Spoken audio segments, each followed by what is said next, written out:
Jalan gelap yang di depanku, sebab ku tahu Allah besertaku. Takkan ku gentar menghadapi pencobaan di hadapanku, sebab ku tahu Yesus menjagaku. Ku mau menari dalam hujan, ku mau tidur saat badai, karena ku tahu Allah besertaku. Takkan ku gentar menghadapi pencobaan di hadapanku, sebab ku tahu Yesus menjagaku. Ku mau menari dalam hujan, ku mau tidur saat badai, karena ku tahu Allah besertaku. Ku mau menari dalam hujan, ku mau tidur saat badai, karena ku tahu Yesus menjagaku. Roh Kudus menghiburku, Roh Kudus kuatkanku, Roh Kudus menghiburku, Roh Kudus kuatkanku, Roh Kudus menghiburku, Roh Kudus kuatkanku.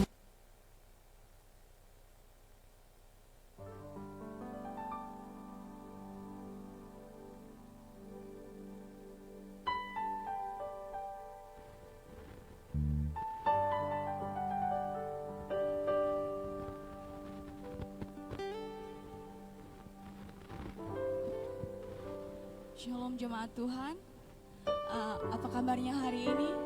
Saya percaya kita semua akan selalu berada di dalam lindungan Tuhan, amin. Pada malam hari ini kita akan memulai ibadah tengah minggu kita, dan mari kita berdoa.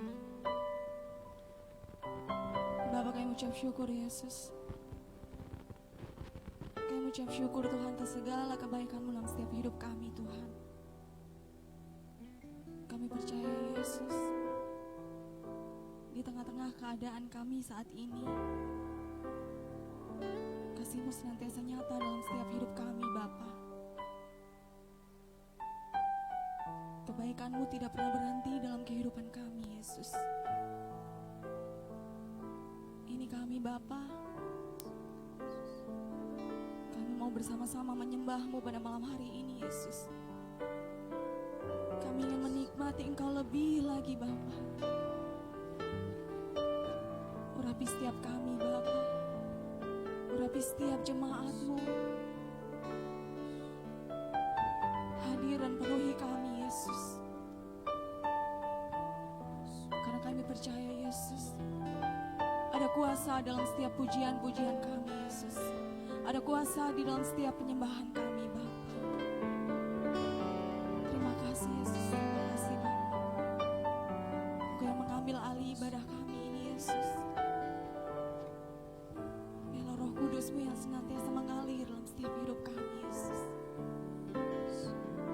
Terima kasih Yesus. Haleluya Yesus.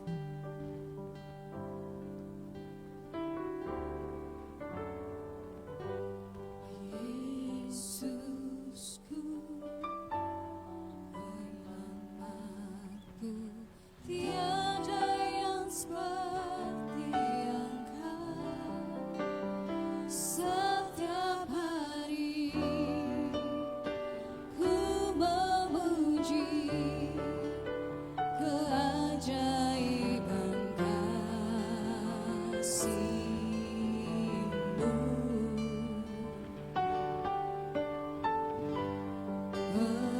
Menghibur, pelindung, menara kekuatan.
Yesus, setiap sakit penyakit tunduk.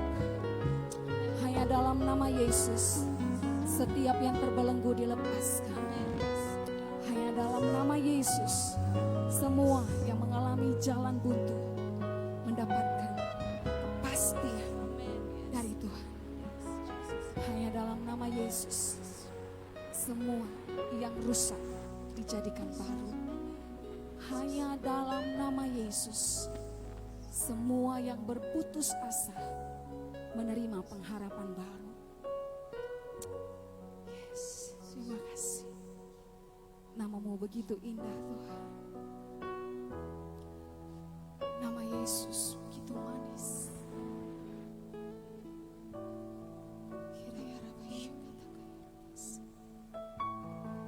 Nama Yesus yang mampu menyelamatkan kehidupan kita. Saudara, dimanapun saat ini engkau berada, dalam setiap keberadaan hidupmu, dalam setiap pergumulan yang sedang engkau hadapi, satu nama, hanya satu nama yang paling mengerti, satu nama yang bisa menolong engkau saat ini, ialah nama Yesus.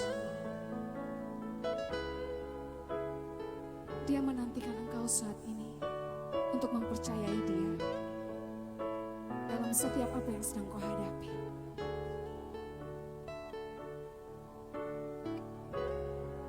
Ketika engkau mau mempercayai Yesus, tidak harus engkau menjadi seorang yang beragama Kristen, tapi Tuhan melihat hatimu yang mau percaya bahwa nama Yesus sungguh menyelamatkan.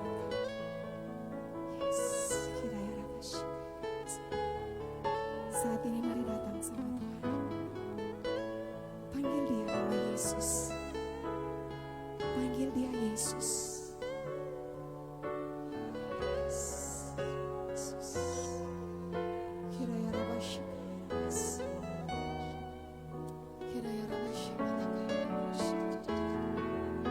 Panggil Dia Yesus. Biar Dia masuk dalam kehidupan. Biar Dia menyelesaikan apa yang menjadi bagian tersulit dalam hidupmu. Biar Dia menyelesaikan setiap persoalan. Panggil nama Yesus, sebab Dia ahli, sebab Dia juru selamat, yang bukan hanya menyelamatkan engkau dari kegelapan kepada terang, dari neraka kepada surga, tetapi Dia mampu menyelamatkan bahkan hal yang terkecil dalam hidup. Panggil nama Yesus saat ini saudaraku. Panggil nama Yesus saudaraku. Berseru Yesus. Dan Dia akan datang dengan segala kemegahannya. Dia akan datang dengan segala kuasanya. Dia akan datang dengan segala kemegahan surga. Oh haleluya. Yesus, kami berseru memanggil-Mu, sebab kami percaya hanya nama Yesus yang sanggup tolong kami. Hanya nama Yesus yang sanggup selamatkan kami. Hanya nama Yesus yang sanggup pulihkan kami.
Kami percaya Tuhan. Kami percaya bahwa pengharapan kami dalam Yesus tidak sia-sia. Karena itu tidak ada nama lain yang kami tinggikan. Tidak ada nama lain yang kami kagumi dalam hidup kami selain dari nama Yesus. Haleluya.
Tuhan,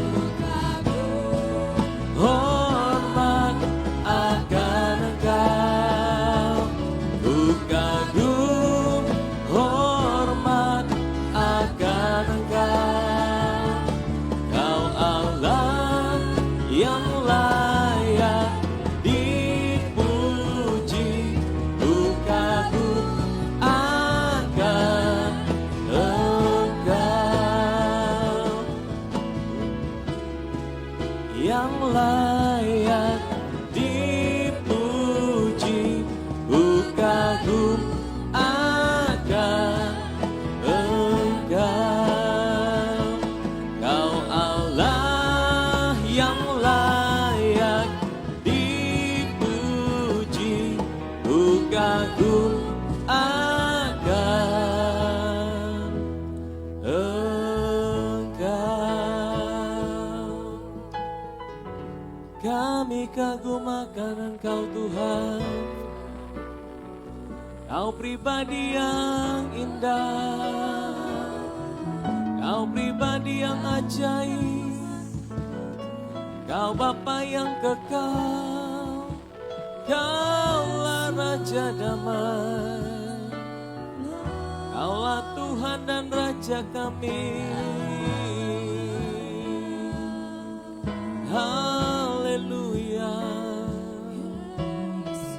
Terima kasih Tuhan. Haleluya. Tiada yang seperti-Mu Tuhan, tiada yang seperti-Mu Yesus. Kaulah juru selamat kami, Kaulah Tuhan dan Raja kami. Haleluya. Terima kasih Tuhan. Iralabashandara labaralabasika daralabashandara labaralabasika baralabasharalabasa. Iralabashandara labasika. Terima kasih Tuhan.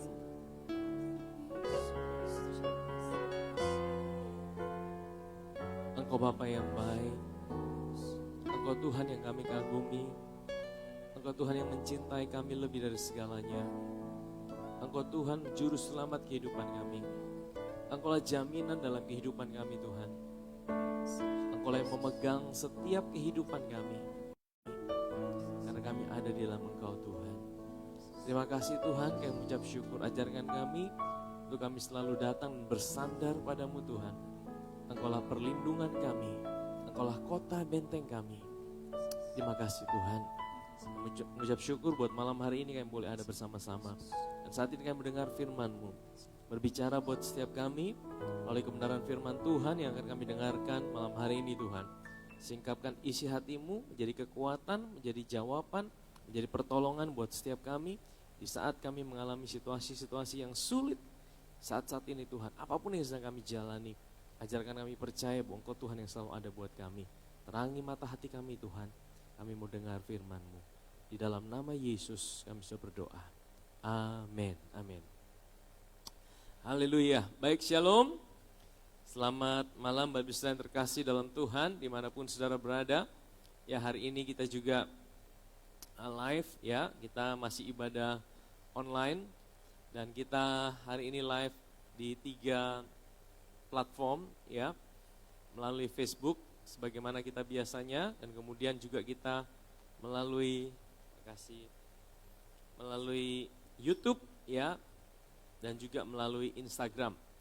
Jadi Bapak Saudara lebih punya banyak pilihan. Kalau ada beberapa yang mungkin tidak punya Facebook ya, ada beberapa rekan saya juga bilang, wah pendeta saya tidak pakai Facebook, saya cuma pakai YouTube. Nah saudara, YouTube juga sekarang kita ada live saudara, atau melalui IG ya, Instagram juga yang banyak yang pakai Instagram, saudara bisa ikuti melalui Instagram. Hari-hari ini saudara, saya percaya ya, ini saatnya kita masuk di dalam media sosial yang ada, dan media ini kita pakai untuk menyampaikan kabar baik saudara. Di tengah-tengah situasi yang mungkin hari ini ya, sepertinya gereja dibatasin secara gedung Ya, kita tidak bisa berkumpul bersama-sama, tapi kabar baik tetap diberitakan di mana-mana saudara. Bahkan kabar baik hari ini bisa sampai di kamar tidur saudara, di tempat saudara mungkin saat ini sedang sakit, saudara sedang mengalami isolasi mandiri, atau saudara sedang diinfus hari ini di tempat tidur saudara, saudara sedang lemah hari ini, saudara, kabar baik bisa saudara dengarkan saudara. Dan saya percaya hari-hari ini kita perlu terus dengar kabar baik saudara. Karena kabar baik itu mengingatkan kita bahwa kita punya Tuhan dalam hidup ini. Kita punya Tuhan yang masih duduk di tahtanya. Amin saudara. Dan hari ini seperti yang saya sampaikan bahwa setiap Rabu saya akan share dari kitab Mazmur. Ya, hari ini saya mau share dari kitab Mazmur pasal yang kedua. Dan saudara, kitab Mazmur ini kitab yang luar biasa. Saudara, dan Mazmur ini berisi ya jeritan hati dari penulis-penulis yang ada, dan 3/4 dari kitab Mazmur itu ditulis oleh seorang raja, namanya Raja Daud saudara. Betul ya saudara? Ya, dia kalau dia senang dia tulis lagu. Kalau dia sedih dia tulis lagu. Kalau dia lagi ada duka cita, mungkin dia lagi sakit hati, dia juga tulis lagu saudara. Luar biasa saudara, ya. Nah, mari kita buka sama-sama Mazmur pasal yang kedua. Hari ini kita akan melihat ya Mazmur pasal yang kedua. Saya akan bacakan buat setiap kita ayat yang pertama sampai ayat yang ke-12. Hari ini kita akan lihat kitab Mazmur pasal yang kedua, ayat yang pertama sampai ayat yang ke-12. Saya akan bacakan buat setiap kita. Boleh ditampilkan ayatnya. Mengapa rusuh bangsa-bangsa? Mengapa suku-suku bangsa mereka-reka perkara yang sia-sia? Raja-raja dunia bersiap-siap dan para pembesar bermufakat bersama-sama melawan Tuhan dan yang diurapinya. Marilah kita memutuskan belenggu-belenggu mereka dan membuang tali-tali mereka daripada kita. Dia yang bersemayam di sorga tertawa, Tuhan mengolok-ngolok mereka. Maka berkatalah ia kepada mereka dalam murkanya dan mengejutkan mereka dalam kehangatan amarahnya. Akulah yang telah melantik rajaku di Sion, gunungku yang kudus. Aku mau menceritakan tentang ketetapan Tuhan. Ia berkata kepadaku, anakku engkau telah kuperanakkan pada hari ini, mintalah kepadaku, maka bangsa-bangsa akan kuberikan kepadamu menjadi milik pusakamu dan ujung bumi menjadi kepunyaanmu. Engkau akan meremukkan mereka dengan gada besi, memecahkan mereka seperti tembikar tukang periuk. Oleh sebab itu, hai raja-raja, bertindaklah bijaksana, terimalah pengajaran, hai para hakim dunia. Beribadalah kepada Tuhan dengan takut dan ciumlah kakinya dengan gemetar, supaya ia jangan murka dan kamu binasa di jalan, sebab mudah sekali murkanya menyala. Berbahagialah semua orang yang berlindung padanya. Nah, Bapak Ibu sekalian terkasih dalam Tuhan, ya, Mazmur pasal 2 ini siapa yang tulis saudara? Memang tidak ditulis di sini siapa yang tulis.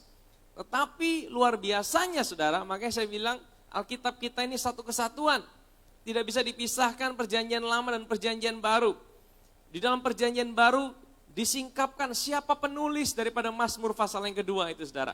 Mari kita buka Kisah Para Rasul pasal yang keempat, ayat yang ke-23 sampai 31. Kita akan tahu siapa penulis Mazmur pasal yang kedua ini saudara. Sesudah dilepaskan, pergilah Petrus dan Yohanes kepada teman-teman mereka. Lalu mereka menceritakan segala sesuatu yang dikatakan imam-imam kepala dan tua-tua kepada mereka. Ketika teman-teman mereka mendengar hal itu, berserulah mereka bersama-sama kepada Allah, katanya, ya Tuhan, engkaulah yang menjadikan langit dan bumi, laut dan segala isinya, dan oleh Roh Kudus dengan perantaran hambamu siapa? Daud, Bapa kami, engkau telah berfirman, mengapa rusuh bangsa-bangsa, mengapa suku-suku bangsa apa? Mereka-reka perkara yang sia-sia, ya. Ini dikutip dari mana? Mazmur pasal yang kedua. Jadi dengan Roh Kudus, ya oleh Roh Kudus, dengan perantaran hambamu Daud, Bapa kami, mereka bilang, engkau telah berfirman, mengapa rusuh bangsa-bangsa, mengapa suku-suku bangsa mereka-reka perkara yang sia-sia. Jadi Mazmur pasal 2 itu siapa yang tulis saudara? Daud saudara. Ya, terus kita belum selesai di Kisah Para Rasul. Raja-raja dunia bersiap-siap dan para pembesar berkumpul untuk melawan Tuhan dan yang diurapinya. Sebab sesungguhnya telah berkumpul dalam kota ini. Herodes, Pontius Pilatus beserta bangsa-bangsa dan suku-suku bangsa Israel melawan Yesus, hamba-Mu yang kudus, yang engkau urapi. Jadi Bapak Saudara, sebenarnya Daud dapatkan satu pewahyuan, ya.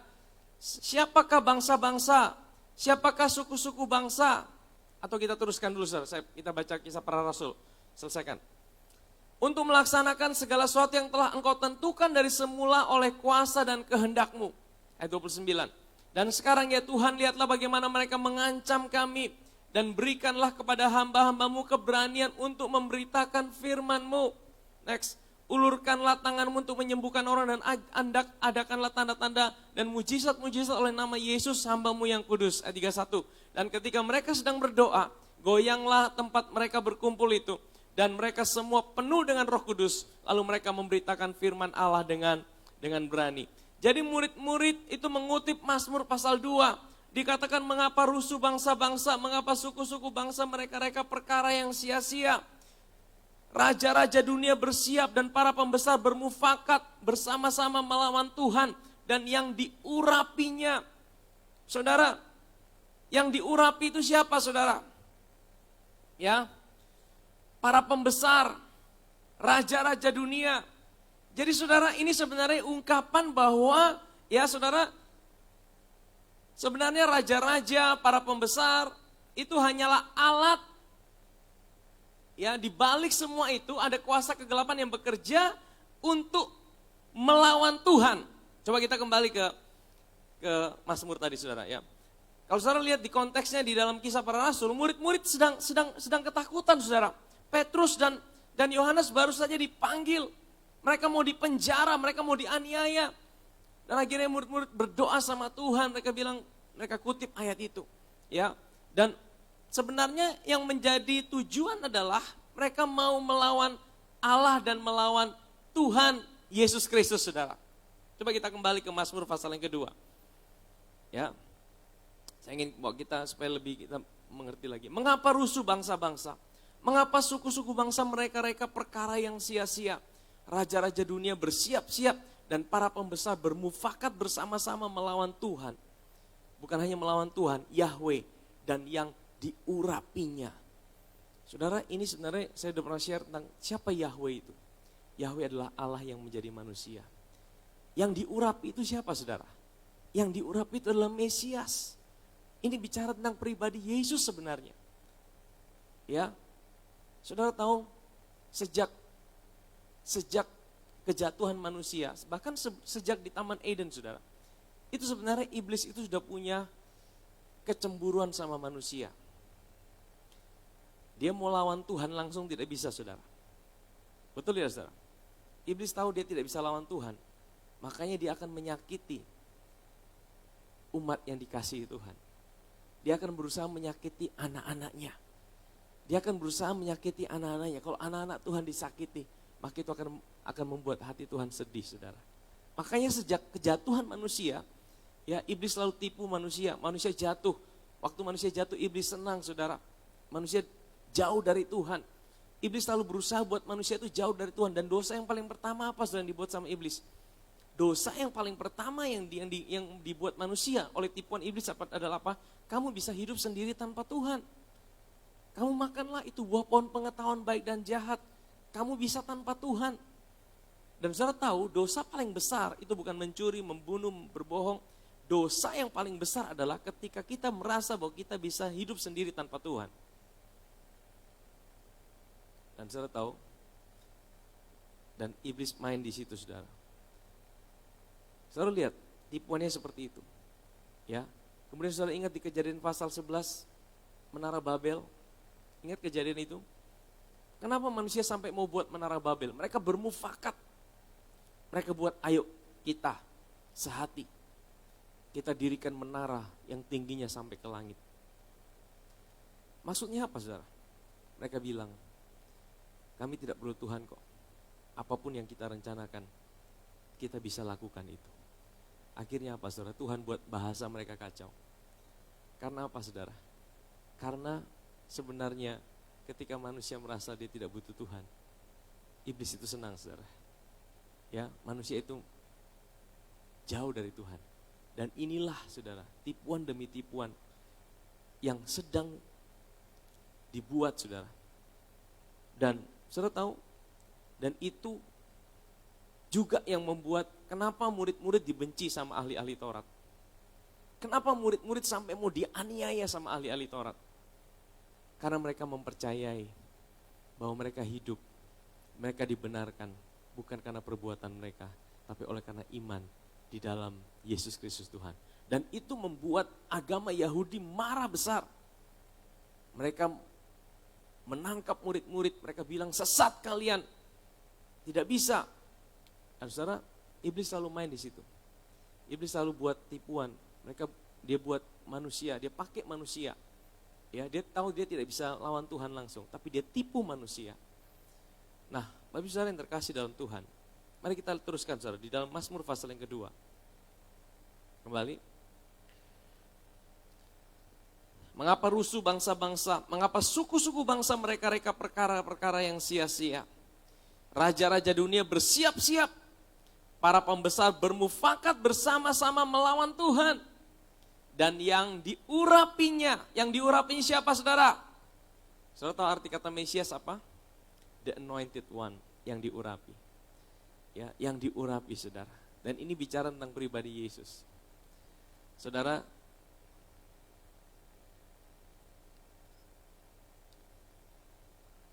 iblis itu tidak melarang kita beragama. Saya sering kali bilang gitu. Tapi dia akan membuat kita, untuk kita tidak mempercayai Kristus dan karyanya. Karena apa, saudara? Ya, kalau kita sekedar beragama, agama itu hanya sebagai sebuah liturgi, rutinitas.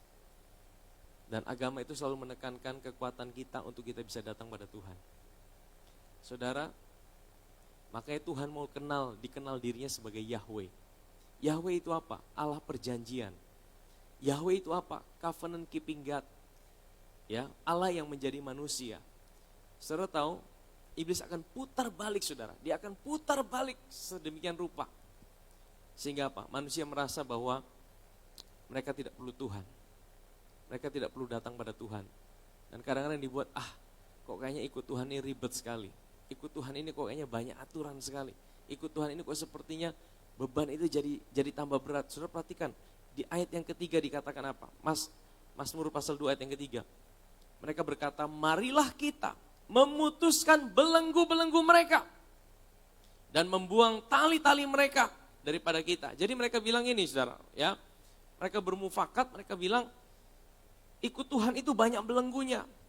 Ikut Tuhan itu banyak tali-talinya yang diikatkan pada kita. Sebenarnya ini salah paham, saudara. Justru ini satu pemahaman yang salah. Banyak kali orang berkata, sudah tidak usah ikut Tuhan lah.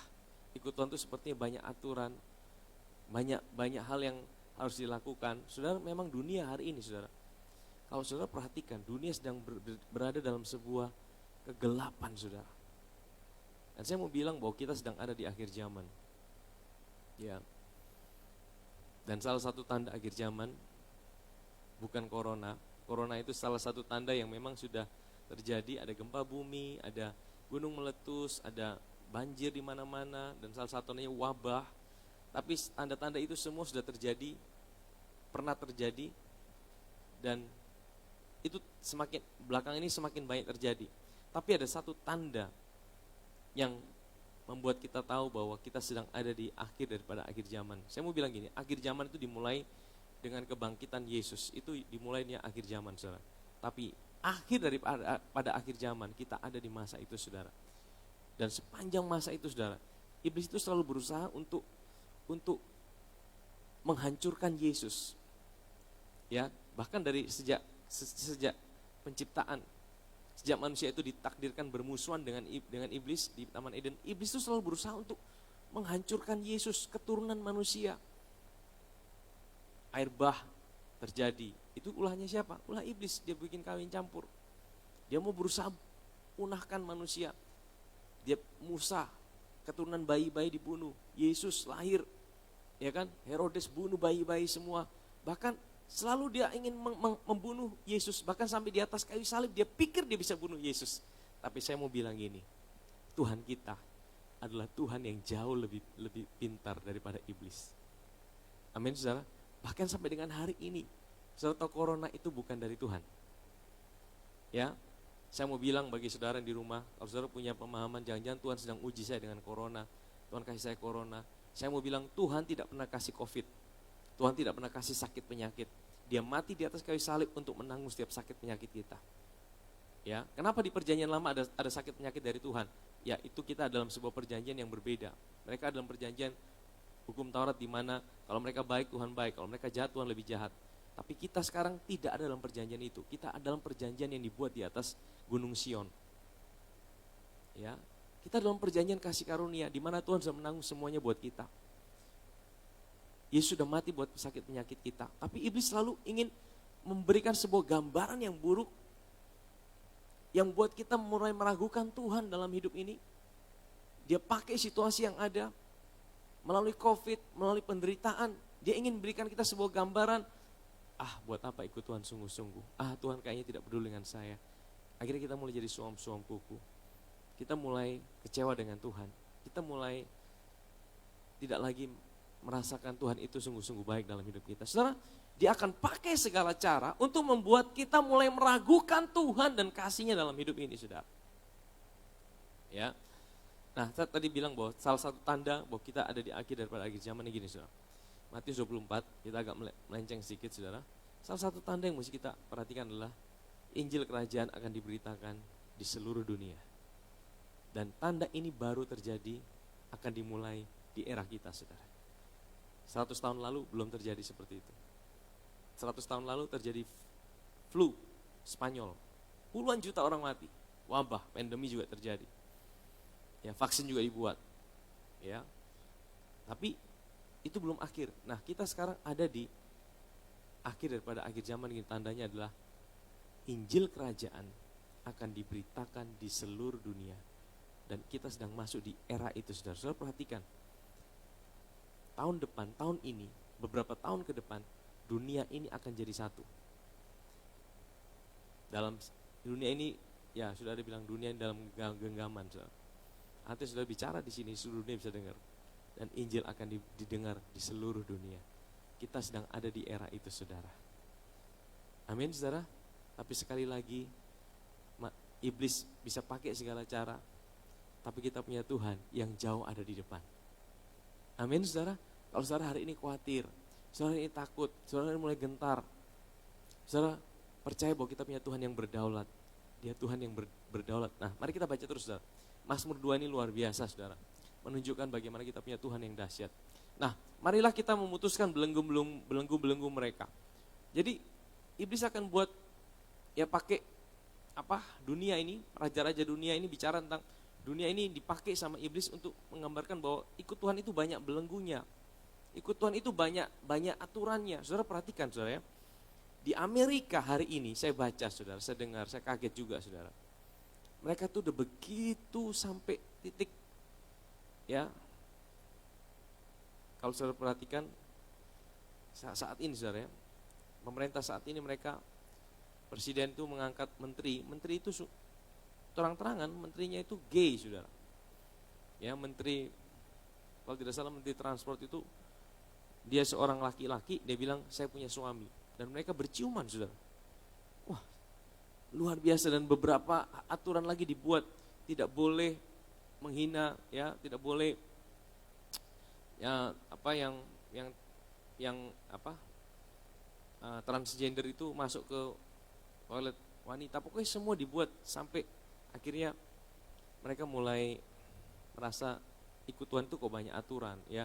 Ikut Tuhan itu sepertinya kok mereka dikekang. Sebenarnya salah, saudara.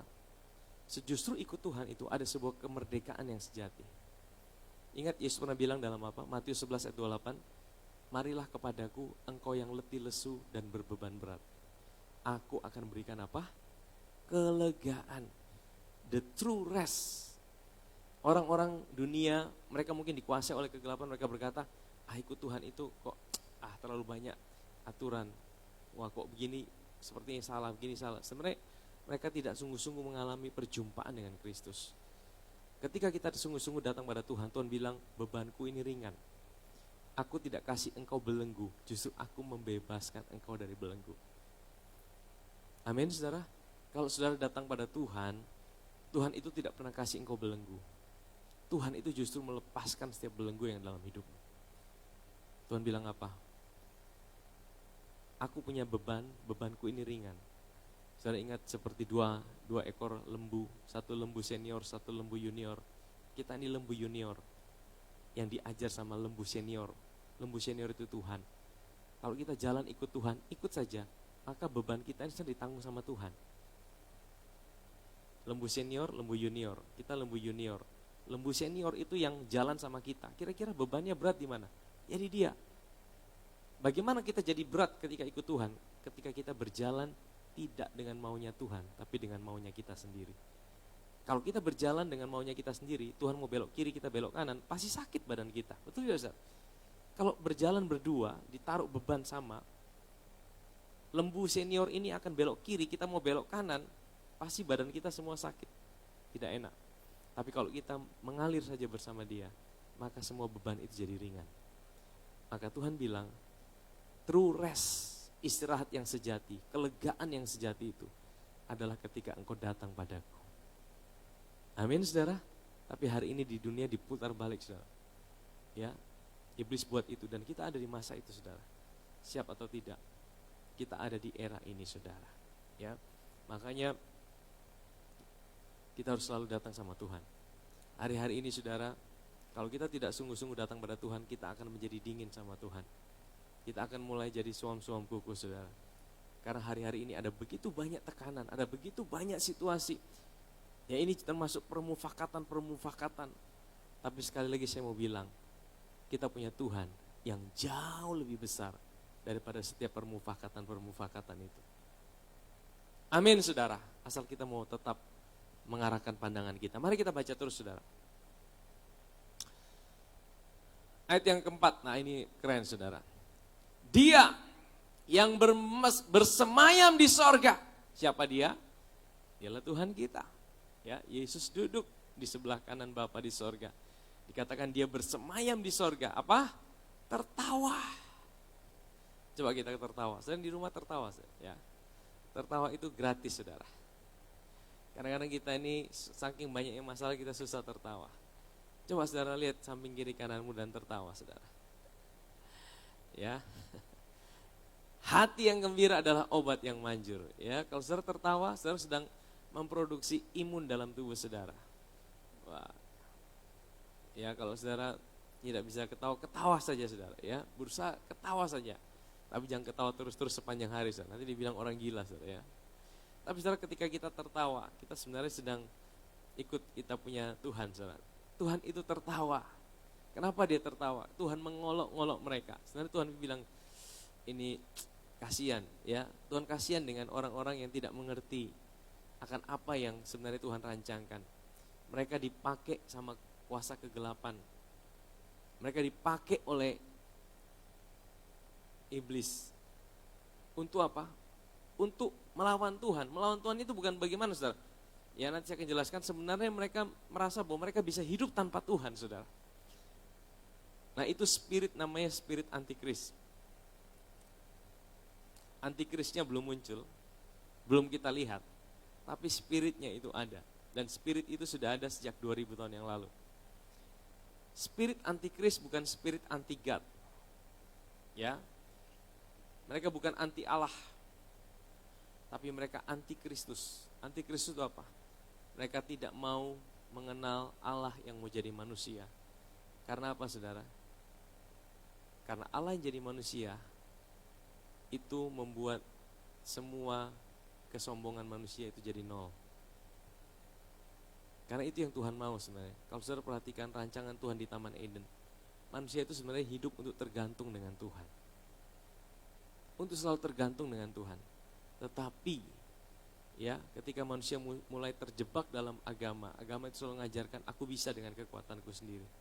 Aku bisa dengan kemampuanku sendiri. Aku tidak perlu Tuhan kok dalam hidup itu. Itu agama sebenarnya. Aku bisa kok dengan kekuatanku sendiri. Makanya dosa yang paling besar adalah dosa kita independen dari Tuhan. Kita merasa kita mampu sendiri tanpa Tuhan. Itu berbahaya, saudara. Ya. Nah, kita kembali, saudara. Makanya Tuhan olok-olok. Tuhan mengolok-olok mereka. Ayat yang kelima. Maka berkatalah ia kepada mereka dalam murkanya dan mengejutkan mereka dalam kehangatan amarahnya. Jadi saudara, ya, Tuhan itu marah kalau kita itu mengandalkan kekuatan kita sendiri. Makanya dalam perjanjian lama, ya, hukum Taurat itu menekankan pada kekuatan manusia sendiri. Makanya ketika manusia gagal, perjanjian adalah Tuhan akan menurunkan amarahnya, murkanya. Tapi kita bersyukur hari ini perjanjian itu sudah selesai. Bagi kita anak-anak Tuhan, orang percaya, murka Tuhan sudah selesai di atas kayu salib. Amin, saudara. Amarahmu hanya sekejap saja, tapi kemurahanmu dalam hidupku sepanjang masa. Ya, next terus. Akulah yang telah melantik rajaku di Sion, gunungku yang kudus. Siapa dia, saudara? Ya, rajaku, akulah yang telah melantik dia. Ini gambaran tentang siapa? Aku mau menceritakan tentang ketetapan Tuhan. Ia berkata kepadaku, anakku engkau telah kuperanakkan pada hari ini. Nah, saudara, ini siapa, saudara? Ini siapa? Ini dikutip sama Rasul Paulus dalam Ibrani pasal yang pertama ayat yang kelima. Coba kita buka. Ibrani pasal yang pertama ayat yang kelima. Karena kepada siapakah di antara malaikat-malaikat ia katakan, anakku engkau telah kuperanakkan pada hari ini. Dan aku akan menjadi bapaknya dan ia akan menjadi, ini bicara tentang siapa? Allah yang menjadi manusia di dalam Yesus Kristus Tuhan. Amin, saudara. Jadi Daud itu dapat pewahyuan, saudara. Daud itu dapat pewahyuan tentang Yesus. Bahwa Yesus itu Allah yang menjadi manusia. Yang diperanakan dengan manusia. Dan itu pewahyuan yang dahsyat, saudara. Dan itu pewahyuan itu di atas dasar itu, ya, alam maut tidak dapat menguasainya. Pewahyuan itulah yang didapatkan oleh Petrus waktu dia bilang, engkaulah Mesias, anak Allah yang hidup. Saya berdoa setiap kita yang mendengarkan juga, kita selalu hidup dalam pewahyuan itu. Akan Allah yang menjadi manusia dan menjadi sama seperti kita. Dan saya tahu ini yang dibenci sama iblis. Ini yang dibenci sama iblis. Karena ini yang mengalahkan dia. Ini yang menghancurkan dia. Ini yang membuat dia gagal total. Allah yang menjadi manusia. Waktu Allah menjadi manusia, dia tidak bisa punya hak lagi atas hidup saudara dan saya. Amin, saudara. Karena Yesus sudah bayar harganya. Sehingga dia bilang, engkau hari ini kepunyaanku. Amin, saudara. Ya, next terus. Kita kembali ke Mazmur, saudara. Ya, aku telah melantik rajaku di Sion. Sion ini bicara tentang apa? Tempat kediaman Tuhan. Nah, hari ini siapa Sion? Sion itu saudara dan saya. Hari ini di mana pribadi Kristus? Di dalam hidup saudara dan saya. Amin, saudara. Ayat yang ke-7. Aku mau menceritakan tentang ketetapan Tuhan. Ia berkata kepadaku, anakku engkau telah kuperanakkan pada hari ini. Ayat yang ke-8. Mintalah kepadaku, maka bangsa-bangsa akan kuberikan kepadamu. Menjadi milik pusakamu. Dan ujung bumi menjadi kepunyaanmu. Sebenarnya ini gambaran tentang Yesus yang akan menjadi raja atas semua bangsa. Saudara percaya bahwa satu kali nanti Yesus akan datang kembali. Dan dia akan memerintah sebagai raja atas seluruh bangsa yang ada. Bukan hanya secara roh, tapi dia akan secara fisik dia turun. Ayatnya di mana? Wahyu 11 ayat 15, coba kita cepat saja. Saya ingin berikan kita sebuah pengharapan. Ya, bahwa hari ini mungkin dunia ini sedang dikuasai kegelapan. Gereja Tuhan ada di tengah-tengah situasi yang sulit. Bukan Wahyu 2, Wahyu 11 ayat 15. Sorry, mungkin salah catat tadi ya. Wahyu 11.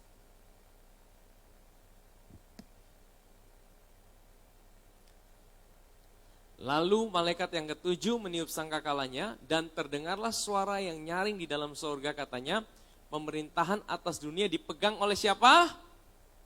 Oleh Tuhan kita, dan Dia yang diurapinya. Siapa Dia? Yesus Kristus Tuhan, dan Ia akan memerintah sebagai raja sampai selama-lamanya. Saudara, saya mau bilang gini, saudara, ini pengharapan kita. Kadang-kadang mungkin hari ini kita sedang ngalamin sakit. Dan sakit itu ya tidak jarang mungkin yang karena COVID bisa meninggal, saudara. Bisa tidak, saudara? Bisa. Tapi kalau saudara tetap percaya, ya. Jadi kalau kita sakit, boleh tidak kita mengharapkan kesembuhan? Boleh, saudara. Kita datang pada Tuhan. Tapi kalaupun sampai, saudara, kesembuhan itu tidak engkau terima, dan mungkin ada saudara yang kehilangan orang yang saudara kasihi. Hari ini saya dengar ada seorang hamba Tuhan juga meninggal di kota Kupang. Saudara, kalaupun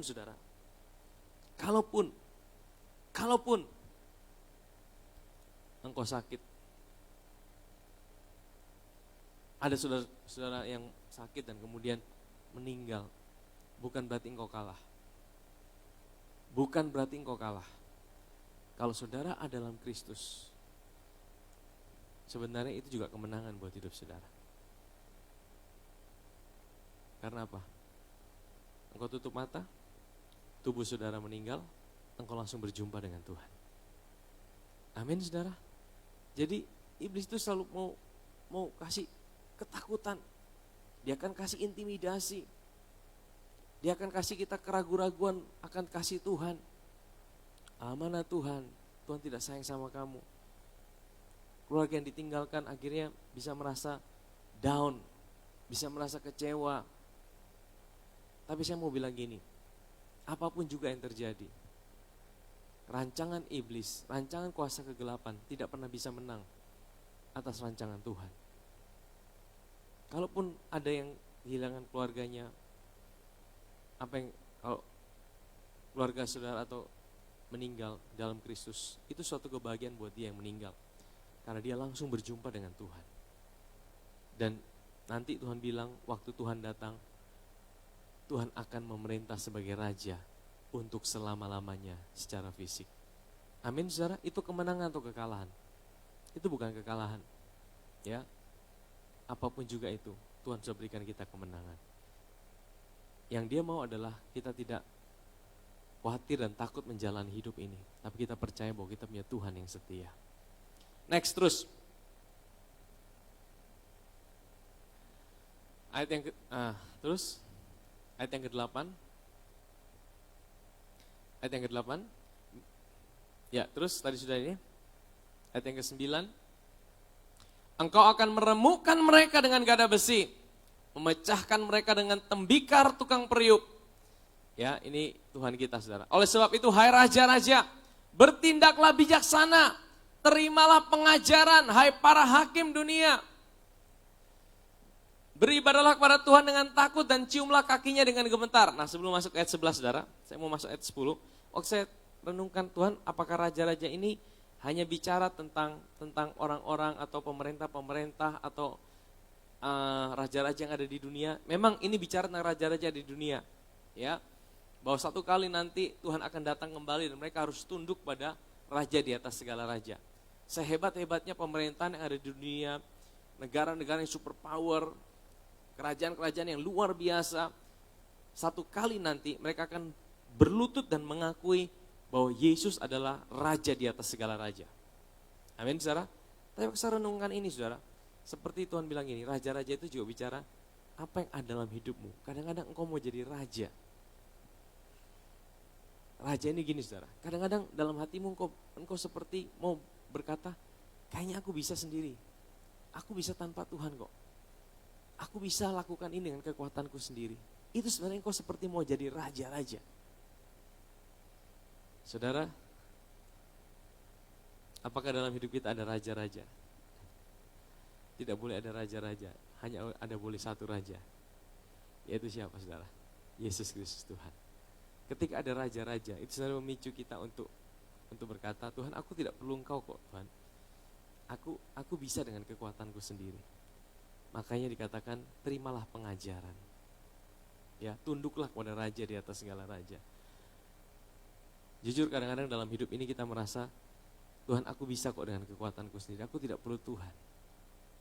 Waktu kita bicara seperti itu sebenarnya kita sedang berkata, aku ini raja atas hidupku. Aku ini Tuhan atas hidupku. Dan saudara tahu, ya, itu membuat Tuhan sedih sebenarnya. Saudara, salah satu pohon yang dikutuk oleh Tuhan di perjanjian baru apa, saudara? Ada satu pohon yang dikutuk sama Tuhan Yesus. Namanya pohon ara, betul tidak, saudara? Satu kali dia mau lewat sama murid-muridnya, dia mau cari sesuatu, dia tidak dapat apa-apa. Firman Tuhan katakan, Yesus bilang, terkutuklah engkau mulai hari ini, jangan berbuah lagi.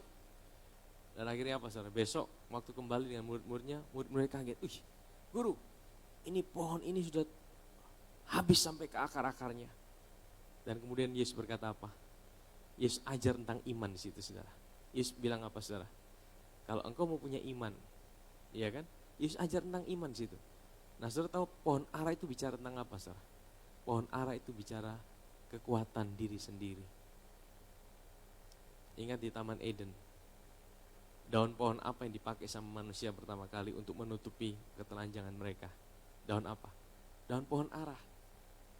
Waktu mereka merasa mereka bisa dengan kekuatan mereka sendiri, mereka bisa lakukan, ya, mereka bisa berjalan sendiri, mereka pakai daun pohon ara. Tapi saudara tahu, daun pohon ara tidak pernah cukup untuk menutupi mereka punya ketelanjangan. Mereka selalu merasa bersalah, mereka selalu rasa ada dosa. Kalau saudara selalu hidup bahwa engkau mampu dengan kekuatanmu sendiri, pasti selalu ada kekhawatiran dalam hidup saudara. Pasti selalu ada rasa bersalah dalam hidup saudara. Pasti selalu ada rasa ketakutan dalam hidup saudara. Makanya Tuhan tidak mau kita hidup dengan kekuatan diri kita sendiri. Makanya Tuhan kutuk itu pohon ara. Ini melambangkan apa? Kalau engkau mau berjalan dengan iman, engkau tidak bisa pakai kekuatan dirimu sendiri. Nah, sebenarnya hari-hari ini Tuhan sedang ajar itu, saudara. Kenapa Tuhan izinkan terjadi? Tuhan tidak pernah kasih corona. Tuhan tidak pernah kasih pandemi. Tuhan tidak pernah kasih goncangan. Tapi goncangan yang kita alami hari-hari ini, Tuhan izinkan, saudara. Supaya apa, saudara? Kita belajar ada seorang pribadi yang tidak tergoncangkan, yang ada buat hidup kita. Amin, saudara. Terus, saudara, sebelum kita selesai. Nah, ayat 11 ini menarik, saudara. Beribadalah kepada Tuhan dengan takut dan ciumlah kakinya dengan gemetar. Ini kata ciumlah kakinya dengan gemetar ini, saudara. Saya waktu baca ciumlah kakinya dengan gemetar, saya teringat di perjanjian baru. Ada seorang pribadi yang 3 kali cium kaki Tuhan. Namanya siapa, saudara? Ada yang tahu? 3 kali dia cium kaki Tuhan. Namanya Maria. Maria, saudara, ya. Pertama kali kapan, saudara? Satu kali waktu adik mereka meninggal, namanya Lazarus. Yohanes pasal 11 kalau saudara baca di situ, Yesus sengaja menunda kedatangannya. Jadi waktu Yesus datang tuh Lazarus sudah mati. Apa yang terjadi, saudara? Waktu Lazarus sudah mati, Marta datang, Marta tidak tersungkur di kaki Yesus. Nanti saudara baca di rumah, saudara. Itu ada, saudara. Marta bicara biasa, Yesus biasa-biasa saja. Yesus cuma bilang, akulah kebangkitan dan hidup. Ya, barang siapa percaya padaku tidak akan binasa melainkan peroleh hidup yang kekal. Kemudian Marta pergi, Maria datang dan hal pertama yang Maria lakukan adalah Maria tersungkur di kaki Yesus. Ya, dan apa yang terjadi, saudara? Kalau saudara baca di situ, di dalam Yohanes pasal 11, waktu Maria tersungkur di kaki Yesus, itu membuat Yesus hatinya langsung masgul. Dan di situ Yesus menangis, saudara. Saudara, apa artinya tersungkur di kaki Yesus, saudara? Ya, yang kedua, saya akan jelaskan dulu. Yang kedua, peristiwa kedua kapan Maria di kaki Yesus? Waktu Yesus datang ke rumah mereka. Marta sibuk melayani, betul ya, saudara? Marta sibuk melayani. Sampai Marta bilang sama Tuhan Yesus, "Guru, masa kamu biarkan dia? Tidak tolong saya." Ya kan? Ini satu kali omong hantam dua orang ini, saudara. Dia salahkan Yesus, dia salahkan Maria. Dia salahkan Yesus kenapa tidak omong sama Maria. Disalahkan Maria kenapa enak-enak saja duduk di kaki Yesus. Maria duduk di kaki Yesus, saudara. Apa yang dia lakukan? Dia dengar Yesus. Dia dengar Yesus. Duduk di kaki Yesus. Ya, Marta sibuk. Hari-hari ini mungkin, saudara, engkau disibukkan. Engkau sibuk ini bicara tentang apa? Engkau dibuat khawatir dengan banyak hal. Engkau dibuat stres dengan banyak hal. Tapi Tuhan bilang, satu hal saja yang perlu. Engkau duduk di kakiku. Engkau memandang pada aku. Engkau lihat kemurahanku. Yang ketiga, kapan Maria di kaki Yesus? Saudara yang tahu? Pada waktu dia membasuh kaki Yesus dengan minyak wangi yang mahal. Saudara ingat kisah itu? Yesus sedang makan, diundang oleh pembesar-pembesar. Dan kemudian tiba-tiba Maria datang. Maria datang langsung dia cari kaki Yesus, saudara. Dia tidak cari yang lain, dia cari kaki Yesus. Dia ambil minyak wangi. Dia pecahkan minyak wangi yang mahal itu. Dan dia usap dengan rambutnya. Dia cuci kaki Yesus dengan rambutnya. Dia cium kaki Yesus. Ini menggambarkan apa? Ini menggambarkan dia sadar ada anugerah Tuhan yang besar dalam kehidupannya. Ada pengampunan Tuhan yang besar dalam kehidupannya. Ya, jadi diam di kaki Yesus bukan karena takut dihukum sama Tuhan. Diam di kaki Yesus itu karena sadar akan pengampunan dan anugerah Tuhan yang begitu besar dalam kehidupan ini. Amin, saudara. Amin. Nah, saudara, saya ingin tampilkan dalam bahasa Inggrisnya, saudara. Ini menarik, saudara. Bukan cuma dikatakan mencium kakinya, tapi kiss the son. Coba tampilkan bahasa Inggrisnya. Bahasa Indonesia tidak ada kiss the son, cuma kiss cium kakinya. Tapi bahasa Inggrisnya dikatakan kiss the son. Ciumlah putranya.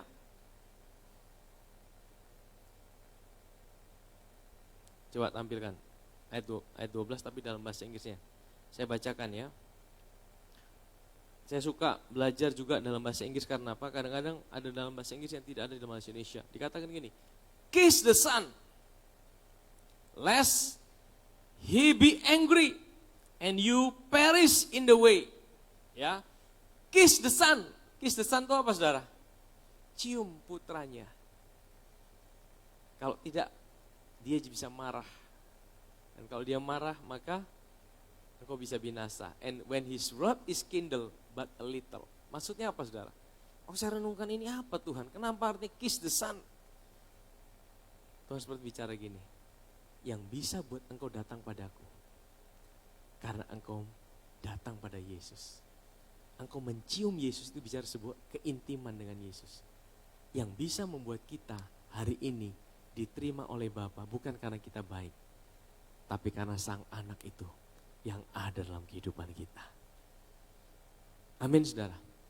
Kiss the son. Waktu engkau datang dan engkau sadari, ya, makanya hari-hari ini, saudara, kita mesti sadari siapa kita dalam Kristus. Identitas kita ada dalam Kristus.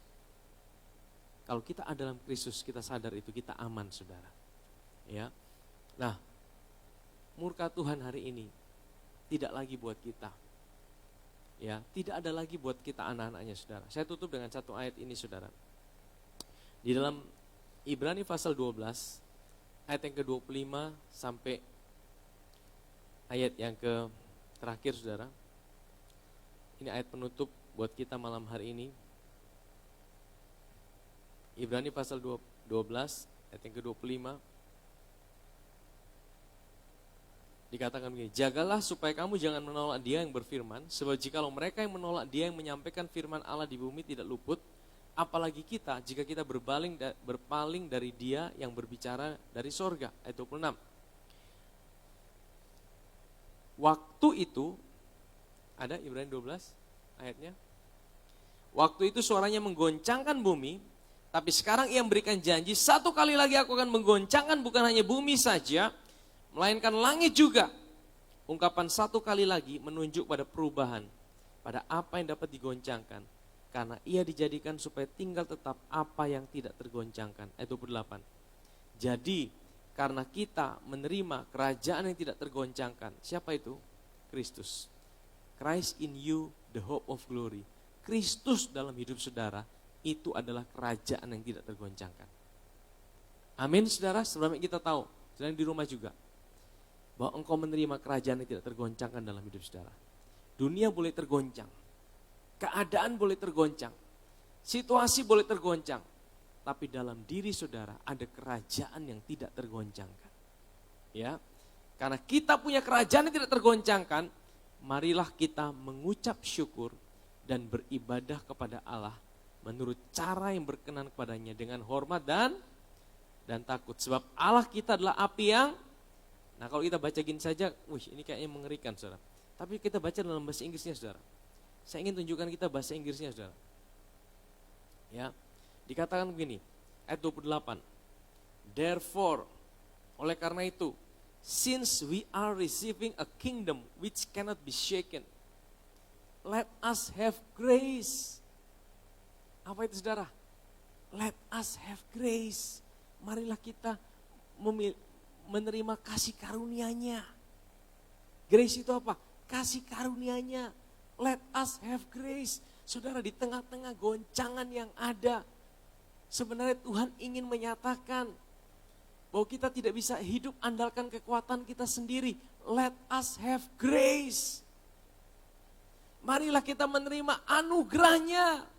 Let us have grace. Kasih karunia-Nya. Bukankah ini yang paling dibenci sama iblis? Iblis tidak membenci ketika saudara datang ke gereja. Iblis tidak membenci ketika saudara beragama. Iblis membenci ketika saudara sadar bahwa hidup saudara tidak bisa dipisahkan dari Tuhan. Dan saudara tidak bisa hidup tanpa kasih karunia Tuhan. Makanya Tuhan bilang apa? Let us have grace by which, coba tampilkan, by which we may serve God acceptably with reverence and godly fear. Maksudnya apa saudara? Kalau engkau menerima kasih karunia Tuhan, kalau engkau sadar akan kasih karunia dalam hidupmu, itu yang buat engkau bisa, we may serve God, kita bisa melayani Tuhan, kita bisa, we may serve God acceptably. Bagaimana pelayanan kita bisa diterima sama Tuhan? Ketika kita melayani dengan sebuah kesadaran, itu hanya oleh anugerah Tuhan. Amin saudara. We may serve God acceptably with reverence and godly fear. Bagaimana engkau bisa takut akan Tuhan? Sekali lagi, tadi dikatakan Mazmur pasal 2, dia tersungkur, mencium kakinya dengan takut. Bagaimana kita bisa punya takut akan Tuhan? Ketika kita let us have grace. Waktu kita menyadari anugerahnya dalam hidup ini. Kita bisa melayaninya dengan benar. Dan kita bisa punya takut akan Tuhan dalam hidup ini. Amin saudara. Karena Allah kita adalah api yang menghanguskan. Kalau saudara punya anugerahnya, kalau saudara hidup dalam anugerahnya, api Tuhan tidak akan membakar hidup saudara. Amin saudara. Amin. Mari kita datang pada Tuhan, kita bangkit berdiri.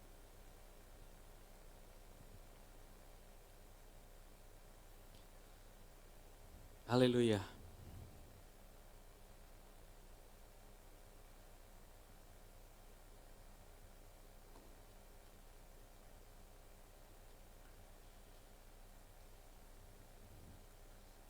Mazmur berkata, mengapa rusuh bangsa-bangsa?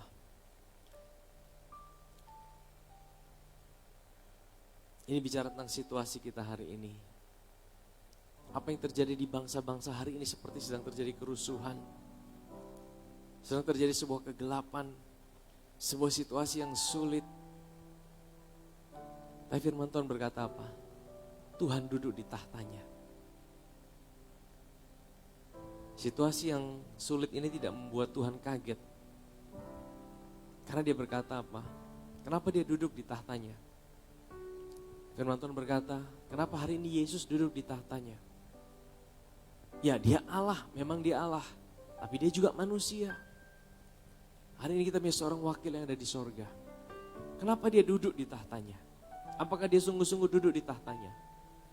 Apakah dia sungguh-sungguh secara letterlek ada kursi dan kemudian dia dalam posisi duduk 24 jam selama-lamanya seperti itu? Ini sebenarnya sebuah gambaran.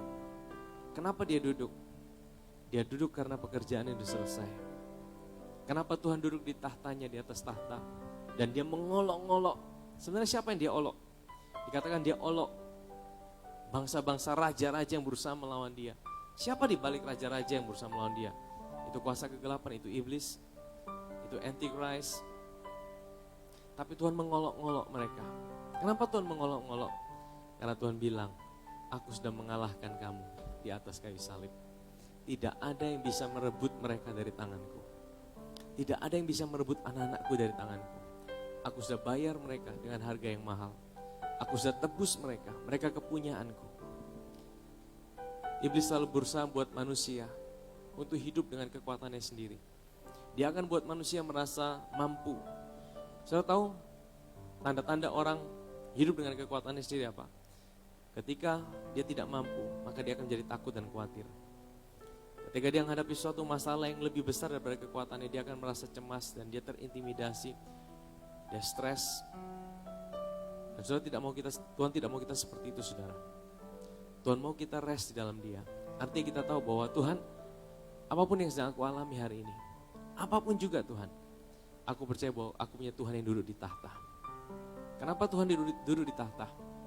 Karena Tuhan sudah punya hidupku, Tuhan sudah bayar hidupku dengan lunas. Dan tidak ada apapun juga, tidak ada situasi apapun juga, keadaan apapun juga yang bisa memisahkan aku dari kasih Tuhan. Bahkan kematian sekalipun tidak bisa memisahkan aku pada kasih Tuhan. Kalau hari ini engkau sedang mengalami situasi yang sulit, engkau sedang mengalami sebuah ketakutan, engkau sedang mengalami sebuah situasi yang membuat engkau jadi lemah, mari datang pada Tuhan. Let us have grace. Let us have grace. Mari kita sadar akan kasih karunia-Nya, anugerahnya. Dialah Yahweh, Dialah Allah yang jadi manusia, Dialah Allah yang diperanakan jadi manusia. Dan sama seperti kita hari ini, Dia ada buat kita. Sehingga apa saudara? Apapun yang sedang kau alami, apapun yang sedang saya alami, kita percaya Dia selalu ada buat kita. Terima kasih Bapa, terima kasih Tuhan, terima kasih Tuhan. Kita naikkan satu pujian. Ku tahu Bapa peliharaku, ku tahu Bapa peliharaku. Katakan Dia baik, Dia baik, Dia baik. Ku yakin Dia selalu sertaku. Dia baik bagiku.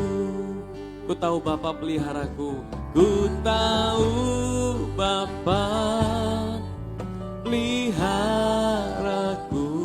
Dia baik, Dia baik, Dia baik. Ku yakin Dia selalu sertaku. Dia baik bagiku. Lewat badai cobaan, lewat badai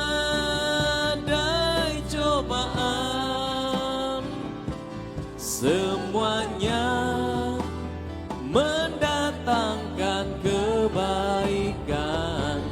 Ku tahu Bapa peliharaku.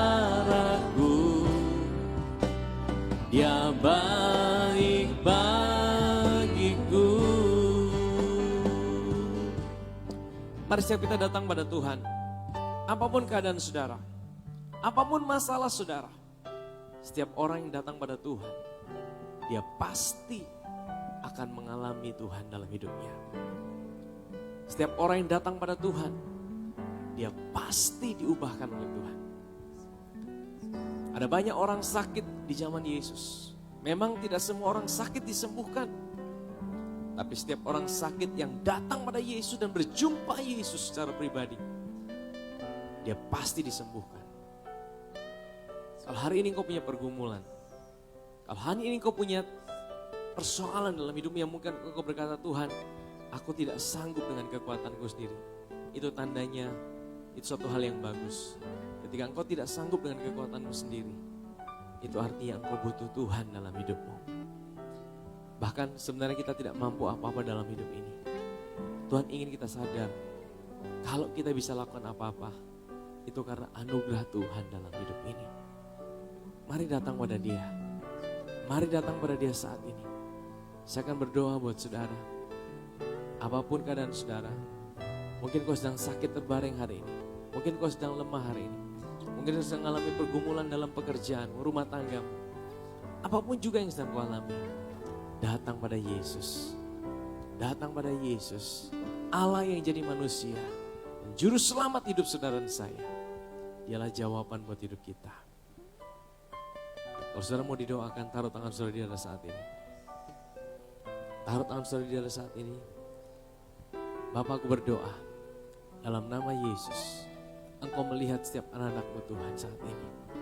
Apapun keadaan mereka, apapun situasi mereka, Engkau menjamah mereka Tuhan. Engkau melawat mereka saat ini.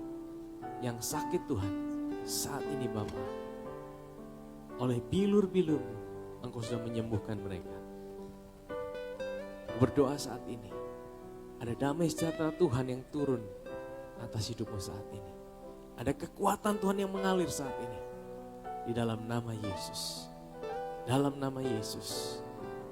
Tuhan buka jalan di saat engkau lihat tidak ada jalan. Datang padanya. Terima kasih Tuhan. Terima kasih Bapa. Terima kasih Tuhan. Kami mengucap syukur buat malam hari ini. Terima kasih Bapa.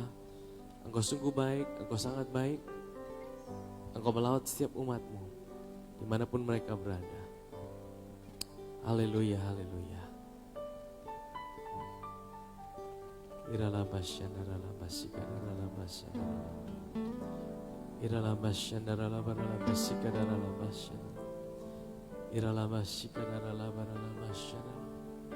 Terima kasih Tuhan. Terima kasih Tuhan. Terima kasih Tuhan. Terima kasih Tuhan. Kami mengucap syukur Tuhan. Mari saudara di rumah, ambil langkah iman, mengucap syukur buat kebaikan Tuhan. Engkau baik Tuhan. Engkau baik Tuhan. Engkau sungguh baik Tuhan. Engkau sangat baik Tuhan.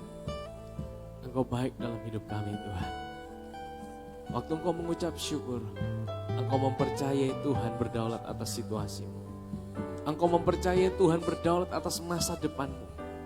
Engkau mempercayai Tuhan ada buat hidupmu. Terima kasih Bapa.